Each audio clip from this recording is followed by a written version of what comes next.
আমি elevator education থেকে Souvik sir কথা বলছি।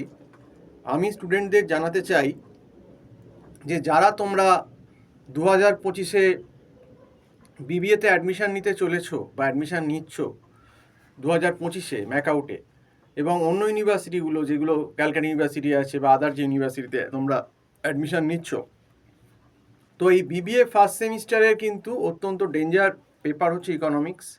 এবং বিবিএ ফার্স্ট সেমিস্টারই কিন্তু দেখবে যে ইকোনমিক্স পেপারে কিন্তু ম্যাক্সিমাম সাপ্লিটা হয়।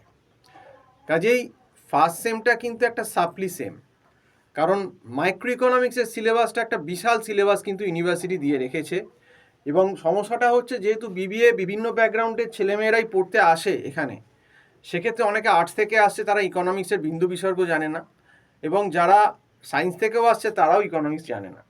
আর যারা বিকম থেকে আসে তারা হয়তো মানে ক্লাস 12-এতে কমার্স ছিল, তাদের হয়তো অল্প স্বল্প সামান্য ইকোনমিক্স কিছুটা জানে, কিন্তু সেটা খুব একটা লাভ হবে না। মানে ইকোনমিক্সের লেভেলটা বিবিএতে যেরকম করা আছে তাতে খুব একটা লাভ নেই, কারণ তোমাদের বিবিএ সিলেবাসে যে ইকোনমিক্সটা আছে সেটা basically micro economics. Micro economics সিলেবাসের ভেতর demand supply, price elasticity of demand, তারপর ইনডিফারেন্স কার্ভ, বাজেট লাইন, তারপর consumer equilibrium, income consumption curve, price consumption curve, substitution effect, income effect, এগুলো সমস্ত গ্রাফ এবং ক্যালকুলাস ডেরিভেশন, তার সঙ্গে প্রোডাকশানের থিওরি সামস গ্রাফ, কস্ট তারও থিওরি সামস গ্রাফ, মার্কেটের ভেতর তোমাদের 4 ধরনের মার্কেট দেওয়া আছে সিলেবাসে: perfect competition, monopolistic competition, oligopoly. এবং এই মার্কেটেরও সব short run, long run, equilibrium with graph explanation, এবং তার সঙ্গে কিন্তু সামসও আসে, এবং এর সঙ্গে এই অ্যাডিশনাল বোধহয় রেন্ট তোমাদের আছে। তো সিলেবাসটা একটা হিউজ সিলেবাস। অলরেডি আজকে এপ্রিল মাসের 15 তারিখ, ভুল বললাম, এপ্রিল মাসের প্রায়, আজকে ভিডিওটা করছি আজকে প্রায় তোমার 25 তারিখ হয়ে গেল।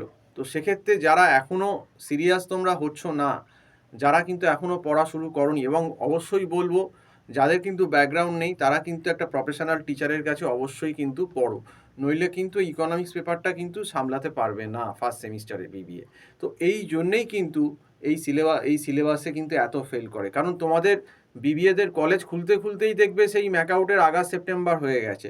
তো আগস্ট সেপ্টেম্বরে খুলে যদি জানুয়ারির ফার্স্টেই পরীক্ষা নিয়ে নেয়, মাঝখানে তো দুর্গা পুজো, কালী পুজো, ভাইফোঁটা, লক্ষ্মী পুজো, হাবিজাবি প্রচুর অকেশান আছে, এবং এই সমস্ত অকেশানে তোমাদের দেখবে প্রায় 1 মাস চলেই যাবে। তো সেই জন্যই বলছি যে এই অকেশানগুলোয় প্রচুর তোমাদের দিন চলে যাবে, এমনিতেই অড সেমিস্টারে টাইম পাওয়া যায় না। তার উপর এই যা সিলেবাস, ন্যূনতম পক্ষে 6 মাস থেকে 7 মাস না দিলে এই সিলেবাস শেষ করা সম্ভব হয় না, এবং এই কারণেই কিন্তু বিবিএ ফার্স্ট সেমিস্টারে এত সাপ্লি হচ্ছে ইকোনমিক্সে। তো আবারও সাবধান করে দিচ্ছি ভিডিওটা, এবং যদি কারোর টিউশন লাগে মনে হয়, আমার যে নাম্বারটা রয়েছে দেখবে টাইটেলে 9831044518, এই নাম্বারটা আমার টাইটেলও দেওয়া রয়েছে, এই নাম্বারটা আমার হোয়াটসঅ্যাপও আছে, আমার সঙ্গে কন্ট্যাক্ট করতে পারো, কথা বলতে পারো। তো আরেকটা, এই জন্যেই তোমাদেরকে আজকে ভিডিওটা করে সাবধান করে দিলাম যে এখন থেকেই যে ফ্রি টাইমটা আছো, এখন থেকেই কিন্তু পড়াটা চালু করে দাও, আদারওয়াইজ কিন্তু প্রবলেমে পড়ে যাবে। এটাই কিন্তু তোমাদেরকে জানাবার ছিল। তো যাই হোক, সম্পূর্ণ ভিডিওটা দেখার জন্য অসংখ্য ধন্যবাদ।